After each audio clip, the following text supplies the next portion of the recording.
యేసు ప్రభువే నా దగ్గరకు వచ్చి డైరెక్ట్ గా, ఒరే యేసన్నా నా పక్కన కూర్చేస్తాను, నా పక్కన కూర్చోరా అన్నాడు అనుకో, నేను కూర్చోను, నాకు ఇష్టం లేదయ్యా అంట. ఒరే అలుగుతావేంటి, ఇష్టం లేదంటావేంటి, నా పక్కన కూర్చోండి మామూలు పదా, నా పక్కన కూర్చో, నాకు ఇష్టం లేదండి అంట.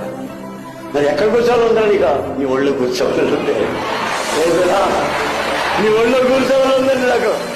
ఊరి పాపం మామూలు వచ్చి నువ్వు నా పక్కన కూర్చునే దానికి జనం గడగలాడుతుంటే నా ఒళ్ళో కూర్చుంటావా, కూర్చుంటాను.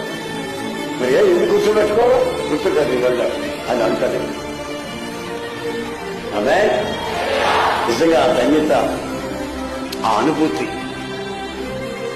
ఆ ప్రశాంతత మనం ఒక్కసారి ఆలోచిస్తే ఈ లోకంలో ఉన్న ఈ తుచ్చమైన అభిలాషల వైపు మనం పోలేం.